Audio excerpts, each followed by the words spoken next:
ప్రభునందు ప్రేమైనటువంటి సంగమా, ప్రభువైన యేసుక్రీస్తు వారి నామమున మీ అందరికీ కూడా ఈ ఆదివార శుభములు, వందనాలు చెల్లిస్తున్నాను.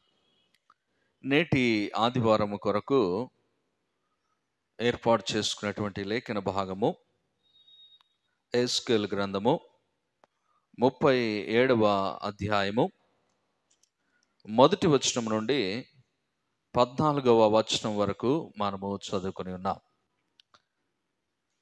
ఈ దినమును నుండి ఒకవేళ మనం లెక్కించుకుంటే we're near to Christmas, right? ఇప్పుడే క్రిస్మస్ వైబ్స్ వచ్చినట్టు క్వైర్ వారు ఆల్రెడీ క్రిస్మస్ సాంగ్ పాడేసిండ్రు. సో మనము ఈ క్రిస్మస్ మాసంలోనికి అడుగు పెడుతున్నాం. దేవుని యొక్క కృపలో ఈ సంవత్సర కాలం అంతా దేవుడు మనలో సంరక్షించాడు. ఈ మధ్యనే అంటే నిన్నో మొన్నో కొద్ది దినముల క్రితమే క్రిస్మస్ జరుపుకున్నట్లుంది. మళ్ళా ఇయర్ వచ్చేసింది అట్లాగే. ప్రియమైన వారలారా, దేవుని యొక్క ఉద్దేశం, దేవుని యొక్క తలంపు, ఆయన తన కుమారుని పంపించడంలో గల ఉద్దేశం ఈ పరిశుద్ధ లేఖనంలో నుండి ఈరోజు మనము ధ్యానం చేసుకుందాం. ఎహెజ్కేలు గ్రంథము 37వ అధ్యాయంలో ఇశ్రాయేలు నిమిత్తము వారికి సూచనగా ఈ మాటలను జ్ఞాపకం చేస్తూ ఒక లోయలోనికి ఎహెజ్కేలును ప్రభువు తీసుకెళ్ళి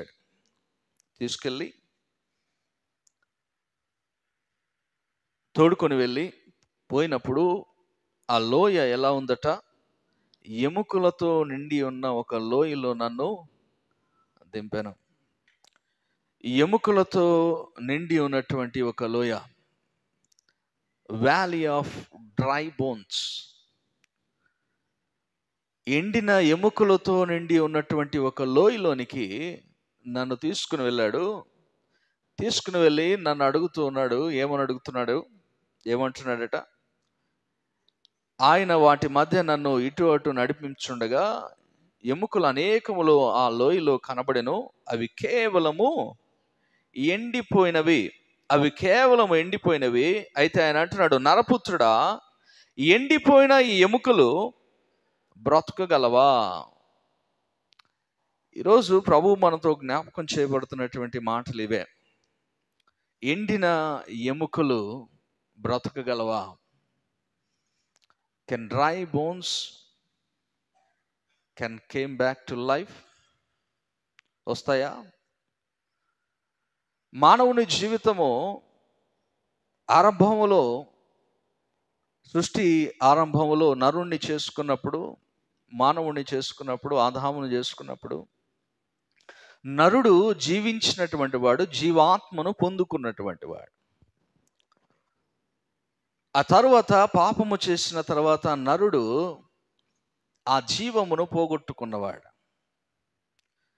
ఎండిన ఎముకలకు తిరిగి జీవమును పొందుకోగలవా అని ఇక్కడ ఎహెజ్కేలుతో అడుగుతూ ఉన్నాడు.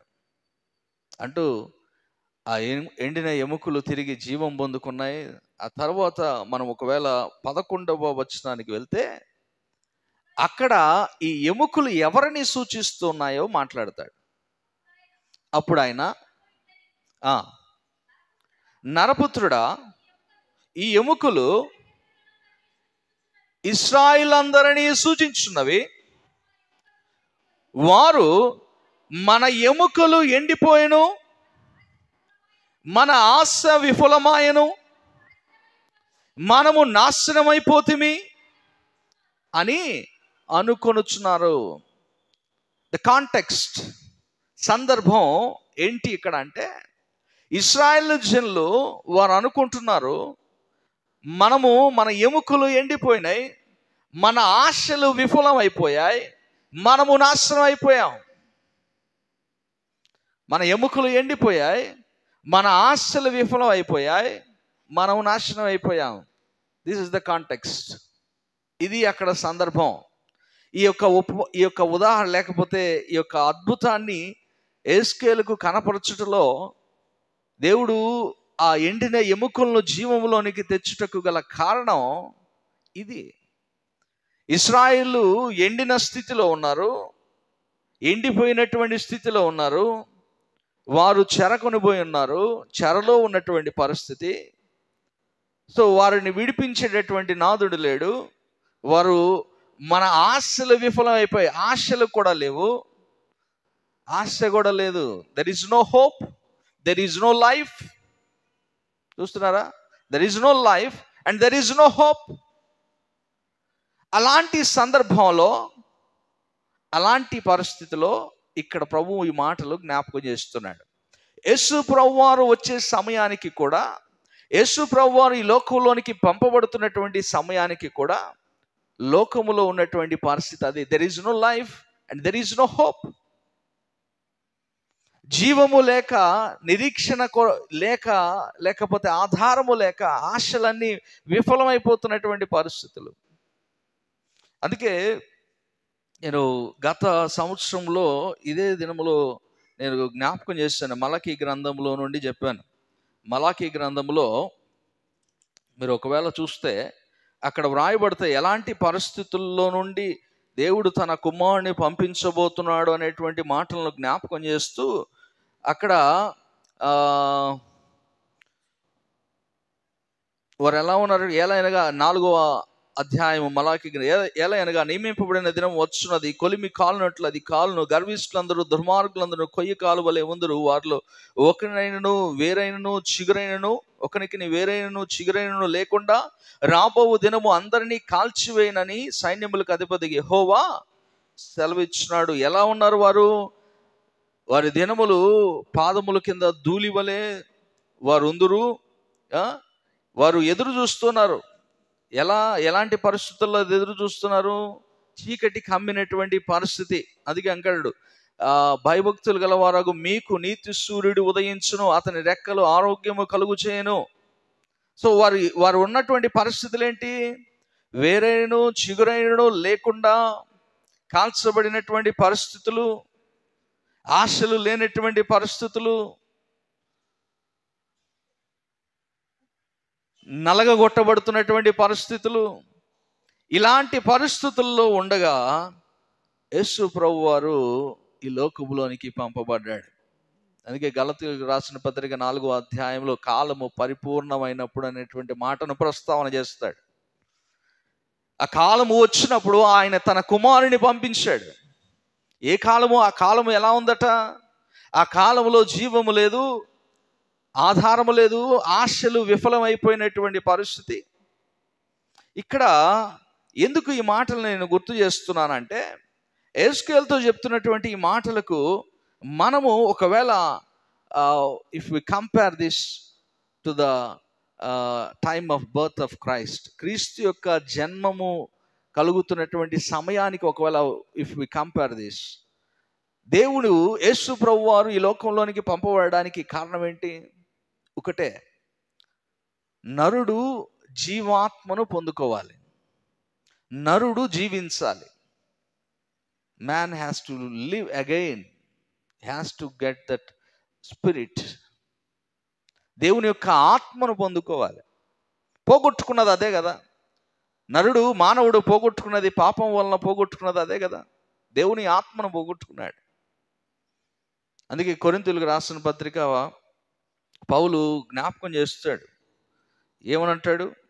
కొరింథీయులకు రాసిన పత్రిక, 1 కొరింథీ పత్రిక 15వ అధ్యాయము 45వ వచనం నుండి 47వ వచనం వరకు మనం చూస్తే,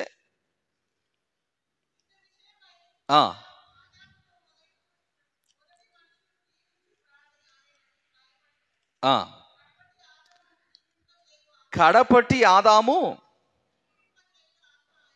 జీవింపచేయు ఆత్మాయను. కడపటి ఆదాము అనగా క్రీస్తు ఏమయ్యాడట? ఆయన జీవింపచేసేటటువంటి ఆత్మ అయ్యాడు. జీవమును ఇచ్చేటటువంటి ఆత్మ. నరుడు జీవించడానికి ఆధారమైనటువంటి వాడు. సో ఇక్కడ కోల్పోయినది తిరిగి ఇవ్వడానికి ప్రభు వచ్చాడు. ఇక్కడ మనము చదువుకున్నటువంటి లేఖన భాగంలో వ్యాలీ ఆఫ్ డ్రై బోన్స్, లోయలో ఉన్నటువంటి ఎండిన ఎముకలు తిరిగి జీవించగలవా అనేటువంటి మాట ఎలా జీవిస్తున్నాయి ఇక్కడ? By what? ఇక్కడ మనం చూస్తే యెహెజ్కేలుతో అంటాడు, నీవు ఆ ఎండిన ఎముకలతో ఇలాగున ప్రవచనమెత్తి ఎండిన ఎముకలతో చెప్పుము. అందుకు ఆయన అంటున్నాడు 4వ వచనం, 37వ అధ్యాయం 4వ వచనం, అందుకు ఆయన ప్రవచనం ఎత్తి ఎండిపోయిన ఈ ఎముకలతో ఇట్లనము. ఏమనమంటున్నాడు? ఎండిపోయిన ఎముకలారా యెహోవా మాట ఆలకించుడి.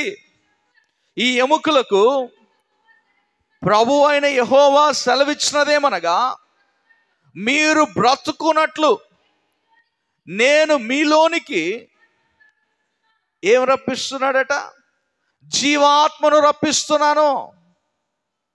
ఎండినటువంటి ఎముకలు, ఎండినటువంటి స్థితిలో ఉన్నటువంటి మన జీవితాలకి ఏమి కావాలి? ఈరోజు జీవాత్మ కావాలి.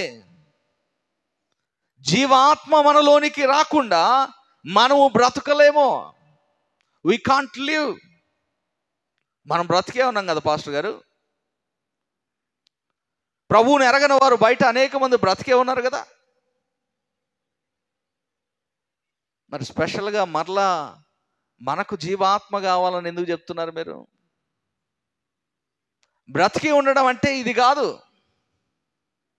బ్రతికి ఉండడం అంటే ఇది కాదు. ఈ లోకంలో ఊపిరి తీసుకోవడం, ఈ లోకంలో జీవించడం, జీవాత్మను కలిగి ఉండడం కాదు. జీవాత్మ అనేది ప్రభువు మనకిచ్చినటువంటిది. The first stage of the man.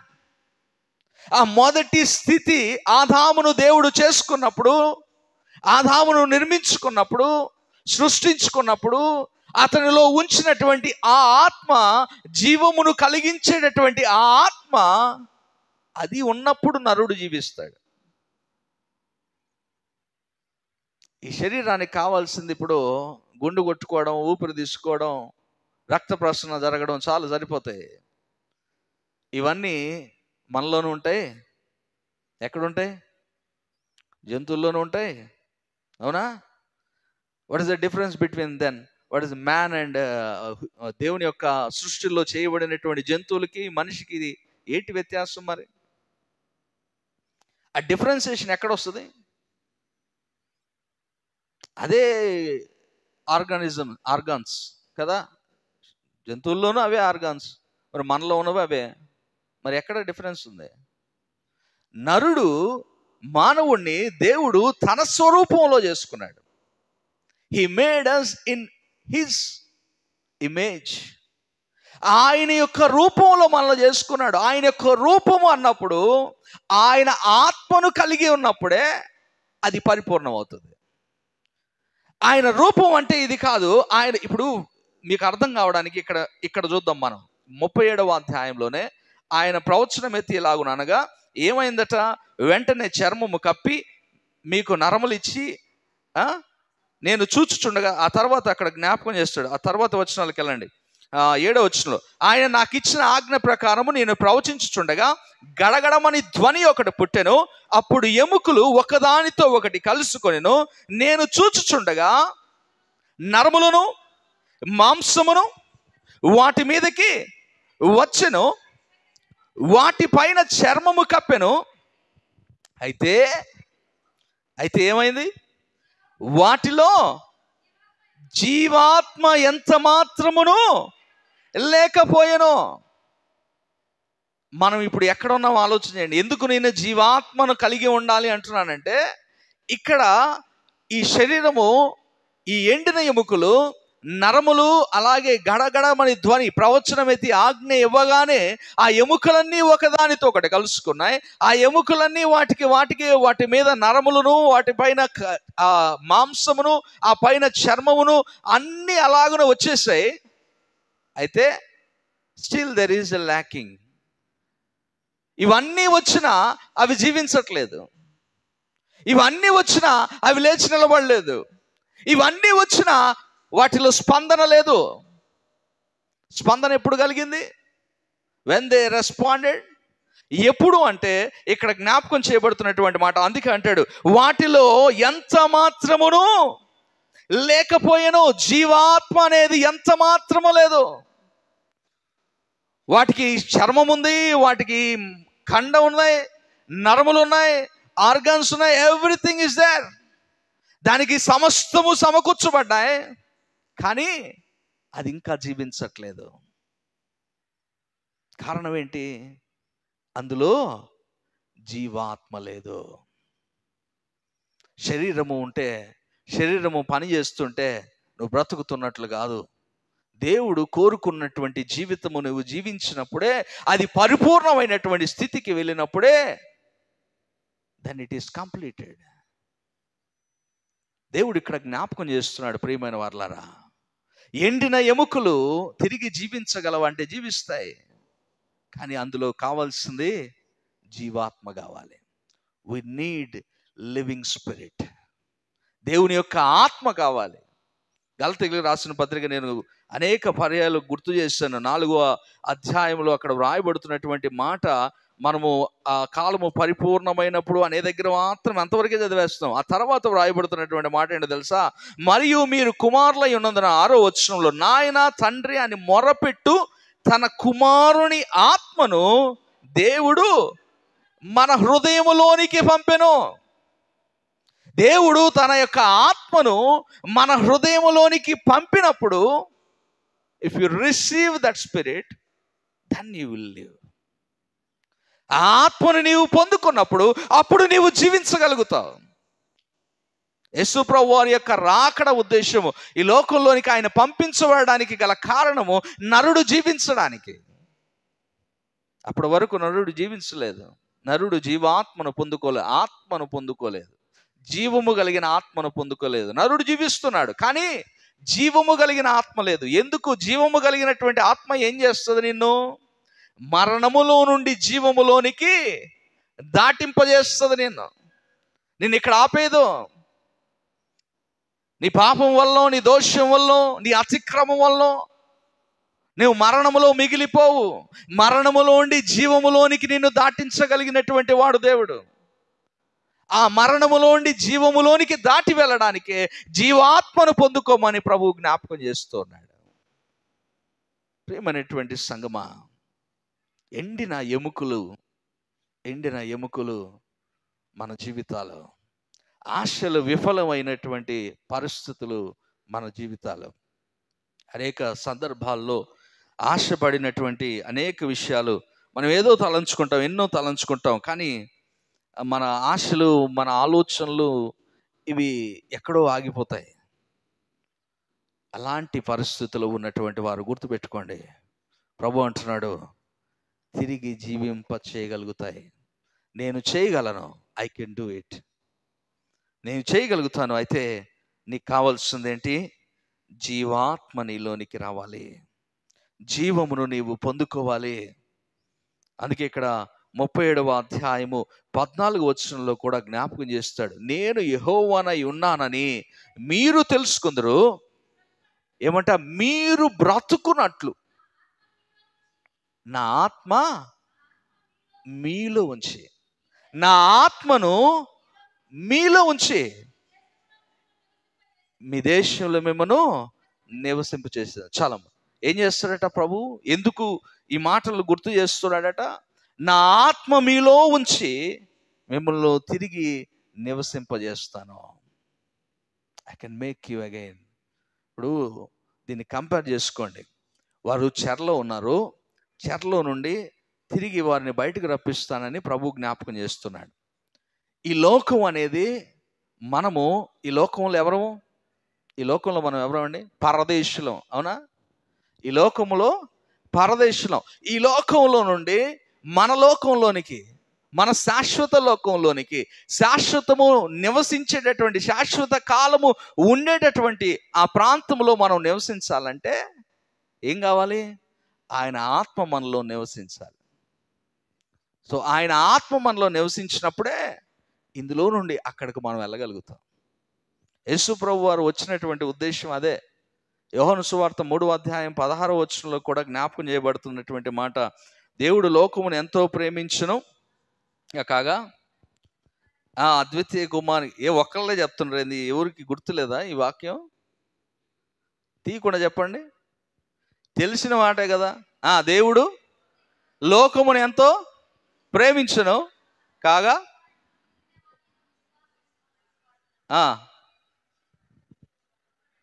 కొన్ని నోర్లు కదులుతున్నాయి అంతే. ఏమట? నశింపక నిత్య జీవము పొందినట్లు. నరుడు నశించిపోకూడదు అనేది ఆయన ఉద్దేశం. అందుకే నశించక నిత్య జీవము పొందడానికి. సో ఆ నిత్య జీవంలోనికి నువ్వు వెళ్ళాలి అంటే ఏం కావాలి? ఇక్కడ నువ్వేం పొందుకోవాలి? జీవాత్మను పొందుకోవాలి. అదే ఇక్కడ ప్రభు జ్ఞాపకం చేస్తున్నాడు. జీవాత్మను పొందుకోవడానికే ప్రభు మనకు బయలుపరుస్తున్నాడు ఈ మాటలు. ప్రభు యొక్క ఉద్దేశము ఈ లోకంలోనికి ఆయన కుమారుడిగా మానవ రూపంలో ఈ లోకంలోనికి రావడానికి గల కారణం కూడా నరుడు జీవించాలి. Man has to live. మానవుడు పోగొట్టుకున్న ఆత్మను తిరిగి పొందుకోవాలి. జీవాయువును ఊదగా నరుడు జీవించను. ఆ జీవించినటువంటి నరుడు ఇక్కడ లేడు ఇప్పుడు. ఆ మొదటి ఆదాము లేడు ఇప్పుడు. ఆ మొదటి ఆదాము తను పొందుకున్న ఆ జీవాత్మను పోగొట్టుకున్నాడు. కడపటి ఆదాము ఆ ఆత్మను తిరిగి ఇవ్వడానికి వచ్చాడు. ప్రియమైనటువంటి సంగమా, ఎండిన ఎముకలు మన జీవితాల్లో, క్రీస్తు లేకపోతే మన జీవితంలో, క్రీస్తు రాకపోతే మన జీవితంలో మనం ఎక్కడున్నవారం? ఎండిన ఎముకలు, లోయలో ఉన్న ఎండిన ఎముకలతో సమానం. ఇన్ ద వ్యాలీ, లోయ, పాపం అనేటటువంటి లోయలో ఎండిన ఎముకల లాగా ఉన్నటువంటి వారం మనం. ఈరోజు ఇక్కడ ఉన్నామంటే because of God, because of his son, because of sacrifice. ఆయన మన కోసం చనిపోవడం. He redeemed us from our sins. మన పాపముల్లో నుండి మనకు విడుదల ఇవ్వడం. ఈ లోయలో నుండి మనల్ని బయటకు తీసుకొని రాకపోతే, ఎండిన స్థితిలో నుండి మనకు జీవమును ఇవ్వకపోతే మనం ఎక్కడ ఉంటామంటే అక్కడే పడి ఉంటాం. అక్కడ వ్రాయబడుతున్నటువంటి మాటలు చూడు. ఎముకలతో నిండి ఉన్నటువంటి ఒక లోయ, అవి అక్కడే పడి ఉన్నాయి. అవి కేవలము ఎండిపోయినటువంటివి. స్పందన లేదు వాటికి. There is no response. ఎప్పుడు కలిగింది రెస్పాన్స్? ఎప్పుడు కదలిక ఎప్పుడు కదిలింది? అందులో కదలిక ఎప్పుడు వచ్చింది? ప్రవచనమెత్తి ప్రవచింపగా ఎముకలు గడగడ వణుకుచ్చు ఒకదాన్ని ఒకటి కలుసుకునేట. దేవుని వాక్యము నీకు వినపడుతున్నప్పుడు, దేవుని వాక్యము నీవు వింటున్నప్పుడు, యు నీడ్ టు రెస్పాండ్. ఎండిన ఎముకలు సైతము ఇక్కడ తిరిగి రెస్పాండ్ అవుతున్నాయి. ఎండిన ఎముకలు సైతము గడగడమని ధ్వని ఒకటి కలిగి, ఇదిగో ఎప్పుడైతే ప్రవచించాడో, ఇక్కడ మాట్లాడుతున్నటువంటి మాట, వ్రాయబడుతున్నటువంటి మాట, ఎప్పుడైతే నేను చూచుచుండగా అవి ఒకదానితో ఒకటి ఆజ్ఞ ప్రకారం నేను ప్రవచించగా గడగడమని ధ్వని ఒకటి పుట్టెను, ఒక్కదానితో ఒకటి కలుసుకొనెను. ప్రియమైన వారలారా, ఎండిన స్థితి ఒకటి. రెండవది, మనము ముక్కలైపోయినటువంటి పరిస్థితి. ఆశలు లేక అనడం అంటే అదే, ముక్కలైనటువంటి జీవితాలు. ఎండిన స్థితి, ముక్కలైనటువంటి జీవితాలు. అలాంటి జీవితంలోనికి దేవుడు తన కృపను మనకు అందించి మనల్ని తిరిగి జీవింపజేస్తున్నాడు. వై వీఆర్ సెలబ్రేటింగ్ క్రిస్మస్ అంటే దిస్ ఇస్ ద రీజన్. ఎందుకు మనం పండుగ జరిపించుకోవాలా? ఎందుకు క్రిస్మస్ను ఆచరించాలా? క్రిస్మస్ను ఒక పండుగలాగా ఎందుకు చూస్తున్నామంటే, చూడాల్సినటువంటి దృక్పథం ఇది. వాస్తవానికి ఎండిన స్థితిలో నుండి, జీవము లేని స్థితిలో నుండి, చల్లా చెదురైనటువంటి మన జీవితాలను ఏకము చేసినటువంటి వాడు ఆయన. He made us one. ప్రియమైన వారలారా, ఇక్కడ లేఖనములు మనం చూస్తే చీకటిలో ఉన్నటువంటి, అందుకే ప్రభు యొక్క ఉద్దేశాన్ని జ్ఞాపకం చేస్తూ బయలుపరుస్తాడు.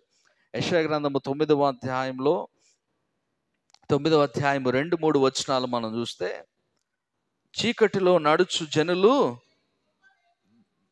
గొప్ప వెలుగును చూస్తున్నారు. ఎక్కడ ఉన్నవారు?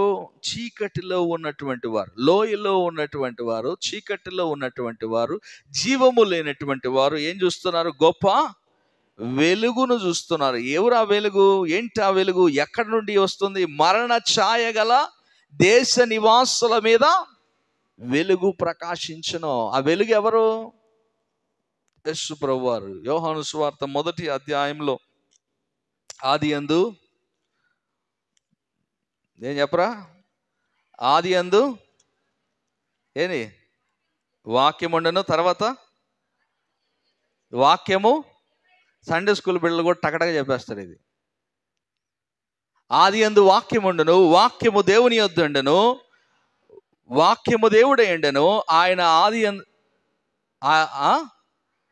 ఆదియందు దేవుని యొద్ద ఉండెను, సమస్తము ఆయన మూలం కలిగెను, కలిగి ఉన్నదేది ఆయన లేకుండా కలుగలేదు. ఆయనలో జీవము ఉండెను, ఆ జీవము. ఇప్పుడు మళ్ళా వెనక్కి రండి. ఇప్పుడు మళ్ళా ఇందాక మనం చదువుకుంది, మరణ ఛాయలో ఉన్నటువంటి వారికి యెషయా గ్రంథం 9వ అధ్యాయం, చీకట్లో నడుచు జనులు గొప్ప వెలుగును చూచున్నారు, మరణ ఛాయ గల దేశ నివాసుల మీద వెలుగు ప్రకాశించుచున్నది. ఈ వెలుగు ఆయనే. వాక్యము ఆయన రూపములో ఈ లోకములోనికి వచ్చి చీకటిలో ఉన్న వారిని వెలిగిస్తున్నది. జీవాన్ని ఇస్తే, జీవాన్ని పొందుకుంటే వెలుగు. అందుకే అంటాడు, ఆ జీవము మనుషులకు వెలుగేండను. ఆ జీవము, that life make the people light and light. మనల్ని వెలిగించేది, మనలో జీవములోనికి తెచ్చేది ఆయన జీవము, హిజ్ లైఫ్. ఆయన జీవము మనకు లేకపోతే, ఆయన జీవాన్ని మనం పొందుకోకపోతే మనము బ్రతుకుతున్న వారము కాము. It's very simple. ఆయనే వాక్యము, ఆ వాక్యమే శరీరధారిగా మన మధ్యకు వచ్చాడు, మనకు జీవమును ఇవ్వడానికి వచ్చాడు. ఆ జీవమును మనకిచ్చాడు, మనము జీవిస్తున్నాం.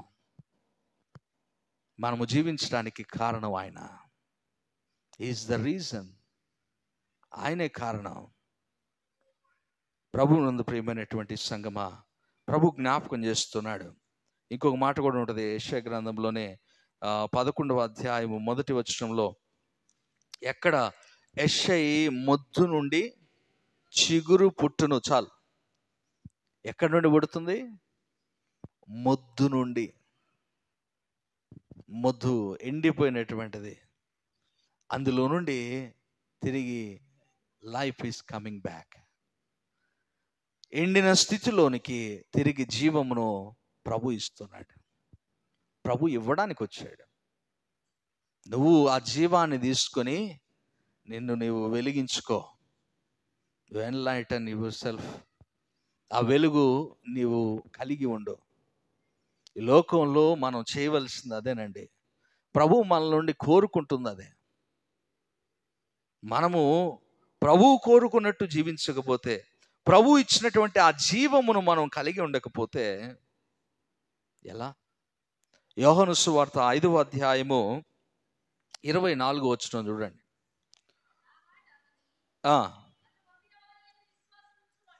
నా మాట విని నన్ను పంపిన వాని యందు విశ్వాసం ఉంచువాడు ఎవరట? నిత్య జీవము గలవాడు. వాడు తీర్పులోనికి రాక మరణములో నుండి జీవములోనికి దాటి ఉన్నాడని మీతో నిశ్చయముగా చెప్పుచున్నాను. నేను కిందాకలే చెప్పాను, మరణములో నుండి జీవములోనికి దాటి ఉండడానికి ఆయన మాట యందు, ఆయన యందు నీవు విశ్వాసము నిలిపినప్పుడే అది సాధ్యం. సో ప్రభు వచ్చినటువంటి ఉద్దేశం మరణములో నుండి నరుణ్ణి జీవములోనికి దాటించడానికి. దాటి వెళ్ళడానికి నీకు కావాల్సింది జీవము కావాలి. జీవము లేకుండా నీవు దాటి వెళ్ళలేవు. జీవము లేకుండా, జీవాత్మను పొందుకోకుండా నీవు జీవించలేవు. జీవాత్మను పొందుకోవాలంటే క్రీస్తును నీ జీవితంలోనికి ఆహ్వానించుకోవాలి. You need to invite Jesus in to your life, not in to your homes. నీ ఇంట్లోకి కాదు, నీ ఒంట్లోకి, నీ హృదయంలోనికి పిలుచుకోవాలి ఆయన్ని. You need to accept him. నీవు నీ హృదయంలో ప్రభువును అంగీకరించుకోవాలి. నీ హృదయంలోనికి ఆయన ఆహ్వానించుకోవాలి. అప్పుడు నిజంగా నీవు జీవించగలుగుతావు. క్రిస్మస్ అంటే మనకు తెలిసినంత వరకు క్రిస్మస్ ఏంటి అంటే యేసు ప్రభు వారు పుట్టాడండి. నో, యేసు ప్రభు వారు పుట్టారు కాబట్టి నువ్వు పండుగ చేయట్లా. మనం ఏడాగిపోయాం తెలుసా? అక్కడ ఆగిపోయాం. యేసు ప్రభు వారు పుట్టాడు కాబట్టి ఈ లోకంలో నువ్వు పండుగ చేయట్లా. నువ్వు పుట్టావు కాబట్టి పండుగ చేసుకోవాలా. యేసు ప్రభు వారి పుట్టుక ద్వారా, ఆయన యొక్క ఈ లోకంలోనికి వచ్చుట ద్వారా నీవు తిరిగి జన్మిస్తున్నావు గనుక that's why you need to celebrate it. నీకు జీవమును ఇవ్వడానికి ఆయన వచ్చాడు. ఆ జీవమును నీకు ఇస్తూ ఉన్నాడు గనక you need to celebrate it. మనం ఎంతసేపుడికి యేసు ప్రభు పుట్టాడు, యేసు ప్రభు పుట్టాడు, ఆయన పుట్టాడు కరెక్టే. వై? ఎందుకు పుట్టాడు ఆయన? పర్పస్ వదిలేస్తే అట. పర్పస్, అసలు ఆయన ఉద్దేశం, ఆయన ఆలోచన వదిలేసి ఆయన పుట్టాడు. ఆయన 2000 సంవత్సరాలు, 2024 సంవత్సరాలు అయిపోయింది. అయితే యేసు ప్రభు వారు పుట్టినందుకు కాదు నువ్వు చేసుకోవాల్సిందే. యేసు ప్రభు వారి పుట్టుక ద్వారా నీకు కలుగుతున్నటువంటి జీవాత్మను నీవు పొందుకుంటే అప్పుడు then it will be a real Christmas. Real Christmas కాదు, రియల్ క్రిస్మస్ అవుతుంది. రియల్ క్రిస్మస్ అంటే ఏంటంటే మనం చేసేది ఆర్భాటాలు, హంగులు, ఇవి కాదు. అలంకరించుకోవాల్సింది మన ఇంటిని, లేకపోతే క్రిస్మస్ ట్రీనో, లేకపోతే ఇంకోటో, ఇవి కాదు. నీ హృదయం, your heart must be decorate with the spirit of God. దేవుని ఆత్మతో నీవు అలంకరించబడితే, దేవుని యొక్క ఆత్మ నీవు పొందుకుంటే then it is the real Christmas. నిజమైనటువంటి క్రిస్మస్ ఆనందము, క్రిస్మస్ సంతోషం అప్పుడు కలుగుద్ది. ఆ వైబ్స్ అప్పుడు వస్తాయి. ఒకడు చూస్తేనో, ఒక మంచి అలంకరణ చూస్తేనో ఆ క్రిస్మస్ వైబ్స్ మనకు రావు. క్యారల్స్ అప్పుడు పాటలు పాడుతూ ఉంటే, మొన్న మాట్లాడుకున్న చలి బాగా పెరిగిపోయింది, రేపు క్యారల్స్ టైంలో చలి ఎట్లా ఉంటుందా అంటే, చలి ఉండదు క్యారల్స్ టైంలో. తెలుసా ఎందుకు ఉంటుందంటే, స్టార్టింగ్ అప్పుడు ఉంటుంది, పాటలు పాడుతూ చప్పట్లు కొడుతూ ఉంటే స్వెటర్లు కూడా తీసేస్తారు వేసుకొచ్చిన వాళ్ళు, చెమటలు పోస్తుంటాయి. అంటే ఆ అనుభూతి, పరిశుద్ధాత్మను పొందుకున్నటువంటి స్థితి, ప్రభు ఇచ్చినటువంటి ఆ జీవాత్మ నీలో జీవించినప్పుడు then that will be the real Christmas. జీవాత్మ లేకుండా నువ్వు చేసేటటువంటి ఈ సెలబ్రేషన్స్, క్రిస్మస్ కానీ ఇంకోటి ఏదైనా కానీ, అది దేవునికి అంగీకారమైనటువంటిది కాదు.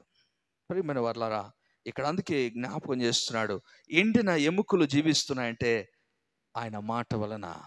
ఇక్కడ తర్వాత జ్ఞాపకం చేస్తాడు, ఎండినటువంటి ఆ ఎముకలకు ఆ ఫ్లష్ వచ్చింది, నరములు వచ్చే, స్కిన్ వచ్చింది. బట్ ఆఫ్టర్ దట్ ఇంకను అక్కడ ఏం కొదువుకుందట? జీవాత్మ లేకపోయాను. అప్పుడు ఆయన అంటున్నాడు, నరపుత్రుడా, జీవాత్మ వచ్చునట్లు ప్రవచించి ఇట్లా అనుము, ప్రభువు యెహోవా సెలవిచ్చినదేమనగా, జీవాత్మ నలుదిక్కుల నుండి వచ్చి హతులైన వీరు బ్రతుకున్నట్లు వారి మీద ఊపిరి విడివుము. అప్పుడు ఆయన నాకు ఆజ్ఞాపించినట్లు నేను ప్రవచింపగా జీవాత్మ వారిలోనికి వచ్చెను, వారు సజీవులై లేచి లెక్కింప సఖ్యము గాని మహాసైన్యమై నిలిచిరే. ఎప్పుడు లేచి నిల్చున్నారు వీళ్ళు? ఎప్పుడు లేచి నిల్చున్నారు? జీవాత్మ వారి మీదకు వచ్చినప్పుడు అప్పుడు లేచి నిల్చున్నారు. మహాసైన్యమై నిల్చున్నారు. లోయలో ఉన్న కేవలము ఎండిపోయిన ఎముకలు మహాసైన్యమై నిలుచున్నాయి. ఈరోజు క్రైస్తవులు అనేక మంది ఉన్నారని చెప్పుకుంటున్నాం. లెక్కల్లో అనేక మంది ఉన్నారు. Maybe in numbers we're plenty. But నిజమైనటువంటి క్రైస్తవులు ఎంతమంది నిలబడ్డారు? How much are standing? How many are standing? దేవుని యొక్క ఆత్మను కలిగిన వారై, పరిశుద్ధాత్మను పొందుకున్న వారై, జీవాత్మను పొందుకున్న వారై ఎంతమంది నిలవబడి ఉన్నారు? పాస్టర్ గారు మీరు ఒక్కరే నిలబడి ఉన్నారో చర్చిలో అంటారా? నేను వాక్యం చెప్పి నీ నిలబడే సంగతి అన్నట్లే. ఇన్ ద స్పిరిట్, ఆత్మలో ఎంతమంది జీవాత్మను కలిగిన వారై ప్రభువులో నిలవబడి ఉన్నారు? ప్రభు ఎదుట నిలవబడి ఉన్నారు. ప్రభు ఎదుట, ప్రభువా నేను నీ కొరకు వాడబడడానికి ఇదిగో నన్ను నేను సిద్ధం చేసుకొని ఐఎమ్ రెడీ టు బి, నీ కొరకు వాడబడడానికి ఒక సాధనంగా నేనున్నా, నన్ను వాడుకో. ప్రభు కొరకు నువ్వు అర్పించుకోకపోతే ఏం ఉపయోగం? పాటలు పాడాం కదా ఇందాక కూడా, జీవనదిని నా హృదయములో ప్రవహింపజేయమని. ఎండిన ఎముకలు ఎట్లా వస్తాయి? నీలోకి జీవం వస్తాయి. నువ్వు లేచి నిలబడతావు ప్రభు కొరకు. You can stand in the Christ. ప్రభువులో నిలవబడతావు. అటు ఇటు తొలగిపోవు, పడిపోవు. నీలో జీవాత్మ వస్తే అది నిన్ను నిలవబెడుతుంది. సో ప్రభు ఇక్కడ అందుకే జ్ఞాపకం చేస్తున్నాడు, మనలోనికి కావాల్సింది, నరుడు జీవించడానికి కావాల్సింది జీవాత్మ. ఆత్మను కలిగి ఉన్నప్పుడే నరుడు జీవించగలుగుతాడు అనేటువంటి మాటను ఇక్కడ ప్రస్తావన చేస్తున్నాడు. మొదటి పేతురు రాసిన మొదటి పత్రిక 4వ అధ్యాయము ఇంకొక 2-3 వచనాలు చదువుకొని మన వాక్యాన్ని ముగించుకుందాం. పేతురు రాసిన మొదటి పత్రిక 4వ అధ్యాయము 6వ వచనం.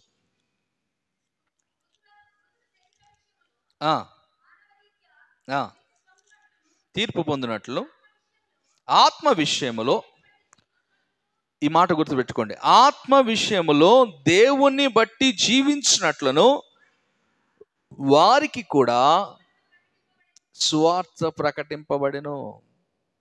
సువార్త ప్రకటించబడడానికి కారణము, ఆ సువార్త మనకు అందించబడడానికి కారణము ఆత్మ విషయములో దేవుణ్ణి బట్టి జీవించడానికి. ఆత్మీయంగా నీవు జీవించడానికి, ఆత్మీయంగా జీవించడానికే నీకు సువార్త అందించబడింది. క్రీస్తు లోకంలోనికి వచ్చిన ఉద్దేశం అదే. ఏ ఒక్కరూ నశించిపోవటం ఆయనకి ఇష్టం లేదు కనుక ఆయన మానవాళ్ళందరి కొరకు మరణించాడు. అందరికీ సువార్త అందించబడింది, రక్షణ సువార్త అందించబడింది. ఎవరు అంగీకరిస్తారో అట్టి వారి జీవితంలో జీవాన్ని పొందుకుంటారు. జీవము నీకు దేవుడు ఇవ్వడానికి వచ్చాడు. ఆ వాక్యము నీలో ఉంటే, ఆ వాక్యము నీకు జీవమై ఉంటే అది నిన్ను జీవింపజేస్తుంది. It make you reflect, act. నువ్వు పని చేయడానికి ప్రేరేపిస్తుంది. నీలో ఆత్మ ఉంటే అది పని చేస్తుంది. వారు లేచి నిలబడ్డారు. జీవాత్మ వారి మీదకు రాగానే ఎండిన ఎముకలుగా ఉన్నటువంటి వారు మహాసైన్యమై లేచి నిలుచున్నారు. ప్రభు కోసం నిలబడతారు. ప్రియమైన వారలారా, ప్రభు జ్ఞాపకం చేస్తున్నాడు. తిమోతికి రాసిన పత్రిక 2వ పత్రిక 1వ అధ్యాయము 10వ వచనంలో కూడా చూడండి. తిమోతి పత్రిక 2వ పత్రిక 1వ అధ్యాయము 10వ వచనము, మన క్రియలను బట్టి కాక తన స్వకీయ సంకల్పమును బట్టి అనాది కాలంలోనే క్రీస్తు యేసునందు మనకు అనుగ్రహింపబడినది, క్రీస్తు యేసును మన రక్షకుని ప్రత్యక్షత వలన బయలుపరచబడినది అయిన తన కృపను బట్టి మనల్ని రక్షించి పరిశుద్ధమైన పిలుపుతో ఆయన మనల్ని పిలిచెను. ఆ క్రీస్తు యేసు చూడండి, మరణమును నిరర్ధకము చేసి జీవమును అక్షయతను సువార్త వలన వెలుగులోనికి తెచ్చెను. మరణమును నిరర్ధకము చేసి జీవమును అక్షయతను సువార్త వలన వెలుగులోనికి తెచ్చాడు. సువార్త వలన వెలుగులోనికి తెచ్చింది ఏంటి? జీవమును అక్షయతను. జీవమును దేవుడు వెలుగులోనికి తెచ్చాడు. ఎందుకు? ఇది లేదు, ఈ జీవం అనేది లేదు అయ్యా నరుల్లో. మనుషులు, నరపుత్రుడా, నీలో జీవము లేదు. నీకు లోపించినది జీవాత్మ లోపించింది, జీవము లేదు లోపల. నువ్వు బ్రతుకుతున్నావే కానీ జీవము లేకుండా బ్రతుకుతున్నావు. జీవము క్రీస్తు, ఆయన వాక్యము జీవము. ఆ వాక్యము మనల్ని జీవింపజేస్తుంది. ఆ వాక్యమే ఈ లోకంలోనికి నరునిగా ఈ లోకంలోనికి పంపబడింది. ప్రభునందు ప్రియమైనటువంటి సంగమా, అదే ఇక్కడ ప్రభు కోరుకుంటున్నాడు. మనలో ఆయన నివసించాలి. ఆయన ఆత్మ కలిగిన వారముగా మనం ఉండాలి. జీవము కలిగిన ఆత్మను, జీవింపజేసే ఆత్మను పొందుకోవాలి. అప్పుడే మన జీవితాలు పరిపూర్ణమవుతాయి. ఒక మాట నేను ముగించేస్తాను చదివి. ఏదో దేవుని కుమారుని అంగీకరించేవాడు జీవము కలిగినటువంటి వాడు అంటాడు. యోహాను పత్రిక మొదటి పత్రిక 5వ అధ్యాయం 12వ వచనంలో. అలాగే చివరికి ఒక మాట నేను చదువుతాను. మరి జీవించేటటువంటి, జీవమును పొందుకున్నటువంటి నరుడు ఏం చేయాలి? What he has to do? 2వ కొరింథీ పత్రిక, కొరింథీయులకు రాసిన 2వ పత్రిక 5వ అధ్యాయం 15వ వచనం. కొరింథీయులకు రాసినటువంటి అపోస్తలుడైన పౌలు కొరింథీయులకు రాసిన 2వ పత్రిక 5వ అధ్యాయము 15వ వచనం. జీవించు వారికి మీదట తమ కొరకు కాక తమ నిమిత్తము మృతి పొంది తిరిగి లేచిన వాని కొరకే జీవించుటకు ఆయన అందరి కొరకు మృతి పొందిననియు నిశ్చయించుకొనుచున్నాము. ఏమని రాస్తున్నాడు తెలుసా? జీవించు వారికి మీదట అంటే జీవమును పొందుకున్న వారు ఇక మీదట. అంటే మీరు ఒకవేళ జీవాన్ని పొందుకున్నవారైతే, పొందుకున్నవారేనా? ఏమండి, పొందుకున్నవారేనా?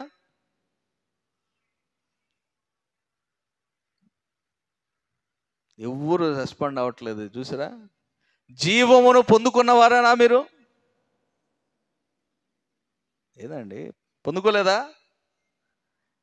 So you don't accept the Jesus as Christ. క్రీస్తును రక్షకునిగా మీరు అంగీకరించట్లేదా? మీరు అంగీకరిస్తున్నవారేగా, క్రీస్తును అంగీకరిస్తున్నవారేగా. క్రీస్తును అంగీకరించిన వారికి ఏం కలుగుతుంది? జీవం కలుగుతుంది. సరే, జీవిస్తున్నటువంటి వారు, జీవమును కలిగి ఉన్నటువంటి మీరు ఏం చేయాలా? ఏం చేయాలి ఇక్కడ? జీవించు వారు ఇక మీదట అంటే జీవించువారు ఇక మీదట, ఫ్రమ్ హియర్ ఆన్వర్డ్స్, ఇక్కడ నుండి నీవు జీవిస్తున్న వాడవైతే ఇక్కడ నుండి ఏం చేయాలట? తమ కొరకు కాక. ఇంపాసిబుల్ యాక్ట్ అన్నమాట ఇది. తమ కోసము కాక. నీ కోసం నువ్వు బ్రతకడానికి ఇక లేదు, అది ఇక్కడ ఉద్దేశం. నీ కోసం బ్రతకడానికి దేవుడు నీకు జీవాన్ని ఇవ్వలేదు. పౌలు ఇక్కడ చాలా ప్రస్తావన చేస్తూ, అంటే ఖచ్చితంగా రాడుతున్నటువంటి మాటలు చూడండి. జీవించు వారి మీదట తమ కొరకు కాక తమ నిమిత్తము మృతి పొంది తిరిగి లేచిన వాని కొరకే జీవించుటకు ఆయన అందరి కొరకు మృతి పొందిననియు నిశ్చయించుకొనుచున్నాము. మేము నిశ్చయించుకుంటున్నాం, ఇక మీదట మేము జీవించువారమైనటువంటి మేము ఆయన కొరకే జీవించాలని నిశ్చయించుకుంటున్నాం. సో జీవిస్తున్నటువంటి మనము ఇక మీదట ఎవరి కొరకు జీవించాలి? జీవాత్మను పొందుకున్న వారైతే వారి కొరకు కాక క్రీస్తు కొరకు, మరణించి పునరుద్ధానుడైనటువంటి జీవము కలిగినటువంటి దేవుని కొరకు జీవిస్తారు. అప్పుడు అది మరణములో నుండి జీవములోనికి దాటి ఉన్న స్థితి. నీవు క్రీస్తు కొరకు జీవించకపోతే, క్రీస్తు జీవమును పొందుకొని నీవు అలాగే ఉంటే, ఈ జీవం ఎలా ఉంటుందంటే అది పరిపూర్ణమైన స్థితికి పోదు. ఇది రెస్పాండ్ అవ్వాలా. నా చెప్పాం కదా, ఎండిన ఎముకలకు ప్రవచనం ఎత్తి ఆజ్ఞాపించిన ప్రకారము నేను ప్రవచించగా గడగడమని ధ్వని పుట్టి అవి ఒకటయ్యాయి. జీవాత్మ లేకపోయిన మరలా ప్రవచింపగా అవి లేచి నిలుచున్నాయి, మహాసైన్యమయ్యాయి. జీవము లేని మన జీవితాలకు జీవాత్మను దేవుడు ఇచ్చాడు, ఇవ్వడానికి వచ్చాడు. ఆ జీవాత్మను నీవు పొందుకున్నప్పుడు నువ్వెలా ఉండాలి? You need to live for Christ, not for you. నీ కోసము నీవు జీవిస్తూ ఉన్నావంటే, ఇప్పుడు మీరు బాధపడినా కూడా చెప్తా, క్రిస్మస్ పండుగ అంటే ఇల్లు అలంకరించుకునేది ఎవరి కోసం? మన కోసం. కొత్త బట్టలు కొనుక్కునేది ఎవరి కోసం? మన కోసం. వంట చేసుకునేది ఎవరి కోసం? బిర్యానీ చేసుకునేది ఎవరి కోసం? మన కోసం. We're doing everything for our sake, అంతేనా? మన కోసమే మనం అన్నీ చేస్తున్నాం. ఇక మళ్ళీ ఇక్కడ క్రిస్మస్ ఏడుంది చెప్పండి, అవునా కదా? జీవిస్తున్నటువంటి మీరు ఇక మీదట మీకోసం కాదు, క్రీస్తు కొరకు జీవించాలి. We need to celebrate this Christmas not for your sake. నీకోసం నువ్వు చేసుకోవడానికి కాదు ఇది, నీకోసం నువ్వు ఆనందించడానికి కాదు ఇది, నీవు ప్రభువును ఆనందింప చేయడానికి ఇది. You need to please God. నీవు ప్రభువును సంతోషపెట్టడానికి ఇది, నువ్వు సంతోషపడడానికి కాదు. Because you got life. నీకు జీవమును దేవుడు ఇచ్చాడు. ఎండిన ఎముకలలాగా ఉన్న, లోయలో పడి ఉన్న, కేవలము ఎండిన స్థితిలో ఉన్నటువంటి నీ జీవితాన్ని దేవుడు తిరిగి జీవింపజేశాడు. ఆయన జీవాన్ని ఇచ్చాడు. సో ఈ జీవం ఎవరి కోసం? ఆయన కోసం. ప్రియమైన సంగమా, నీ వాక్యాన్ని ముగించేస్తున్నా. So how we're celebrating and how we have to celebrate. ఎలా ఇది జరుపుకుంటున్నాం, ఎలా జరుపుకోవాలి వాస్తవానికి. ఇవన్నీ సాధ్యమా పాస్టర్ గారు అంటే సాధ్యమే. If you take it in to the hearts it will be possible. నీ హృదయంలోనికి నీవు నిజంగా జీవాత్మను తీసుకుంటే, పొందుకుని ఉంటే, ఇట్ ఈస్ పాసిబుల్. నామకార్థంగా ఒకవేళ మనం చేస్తుంటే it will be tough to do it. హృదయంలోనికి, నీ ఆత్మలోనికి నీవు నిజంగా ప్రభువును తీసుకుంటే యూ కెన్ డూ ఇట్. ప్రియమైన సంగమా, ముగించేస్తున్నా. మనం ఎలా సెలబ్రేట్ చేసుకుంటున్నామో చూడండి, ఎందుకు సెలబ్రేట్ చేసుకుంటున్నామో చూడండి, అసలు ఎలా సెలబ్రేట్ చేసుకోవాలి దీన్ని, హౌ టు సెలబ్రేట్ దిస్. లోకంలో ఉన్న వారిలాగా మనం చేయాల్సినటువంటి అవసరం లేదు. వారు చేస్తున్నారు కాబట్టి నేను చేయాలనడానికి ఏం లేదు. నువ్వు ఎలా చేస్తున్నావు? దేవుడు రేపు నేను అడిగితే అవ్వ చెప్పినట్లు జవాబు చెప్పవాకండి, ఆదాము చెప్పినట్టు జవాబు చెప్పొద్దు. అయ్యా నువ్వు ఇచ్చిన ఆ అవ్వే ఇదిగో పండు తెచ్చింది, తినమంటే తిన్నా, ఇదిగో నువ్వు చెప్పిన సంఘంలోనికి నేను పోయి ఆ సంఘస్థులు చేశారు నేను చేశా అని చెప్పొద్దు. నువ్వే క్వశ్చనబుల్, నువ్వే జవాబు చెప్పాలి. రేపు నన్ను అడిగితే నేను కూడా అక్కడ ఆచారం, అక్కడ పద్ధతి నేను చేస్తా, వాళ్ళు చేశారు నేను చేయాలా? You are answerable for that. దేవుడు నిన్నే అడుగుతాడు. How we're celebrating. నామకార్థంగా వద్దు, నామకార్థ పండుగ అవసరం లేదు. దేవుడు దాన్ని ఇష్టపడ్డు కూడా. నామకార్థంగా ప్రభువును స్తుతించడానికి, ఆరాధించడానికి దేవుడు ఇష్టపడ్డు. నీ పూర్ణ హృదయముతో, పూర్ణ ఆత్మతో ప్రభువును నువ్వు ఆరాధిస్తే దేవుడు దాన్ని ఇష్టపడతాడు. ప్రియమైన సంగమా, ఈ మాటను జ్ఞాపకం చేసుకోండి. ఎండిన ఎముకలు, లోయలో ఉన్న ఎండిన ఎముకలు మన జీవితాలు. ఈరోజు ప్రభు మనలో జీవింపజేస్తూ ఉన్నాడు. ఆశలు లేనటువంటి స్థితిలో నుండి ఆశలు కలిగించాడు దేవుడు. ఆశ కలిగిన ప్రాణాలుగా మనల్ని తృప్తిపరుస్తున్నాడు. మన ఆశలతో నశించిపోయాం అనుకుంటే ప్రభు నిత్య జీవం ఇస్తానని పిలుస్తున్నాడు. ఎక్కడి నుండి ఎక్కడికి తీసుకెళ్తున్నాడో చూడండి. నశించినటువంటి స్థితిలో నుండి ప్రభు అంటున్నాడు, నశింపక నిత్య జీవం ఇవ్వడానికి పిలుస్తున్నా నేను. సో జీవాత్మను దేవుడు ఇస్తున్నాడు, నరుడు జీవిస్తున్నాడు. ఆ జీవము కలిగిన మనము క్రీస్తు కొరకు జీవిద్దాం. అట్టి కృప పరిశుద్ధాత్మ దేవుడు మనందరికీ అనుగ్రహించునుగాక. ప్రార్థన చేసుకుందాం.